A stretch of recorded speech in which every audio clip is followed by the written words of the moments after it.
Letos jsme vyzkoušeli úplně nový koncept. Po 10 letech kontinuální podpory zejména českých módních tvůrců jsme si řekli, že je čas posunout se dál. Vybrali značky, které mají blíže k nositelnosti, jsou to pořád čeští designéři, kteří vlastně fungují v obchodním modelu. Na rozdíl vlastně od Shooting Fashion Star, tak už toho názvu Fashion Stars Night vyplývá, že tady prezentujeme značky, nebo jména, která už svoji pozici na tom módním nebi mají.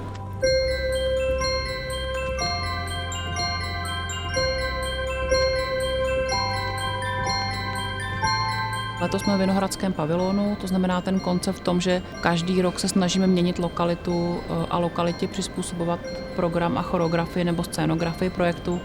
Ten je tady pořád.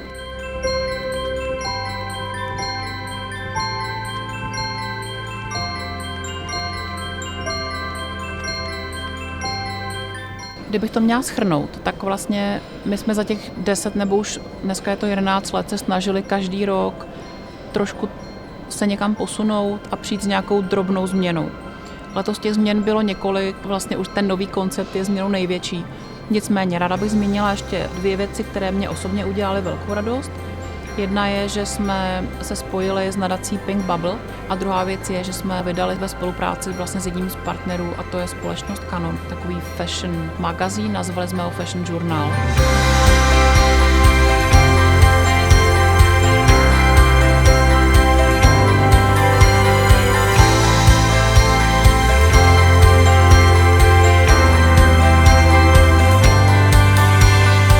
Jaká je ta vize do budoucna? Vize je taková, že už v této chvíli můžu slíbit, že letos vlastně poprvé prezentovaný projekt Fashion Stars Night bude dál pokračovat. Jedním z těch přání, kam jít dál, je tady opravdu představit velmi brzo i hvězdu, která je skutečnou hvězdou, řekněme, v evropském nebo v celosvětovém kontextu a velmi a dlouhodobě nás inspiruje. A takovouhle hvězdu já se těším, že tady brzo představíme.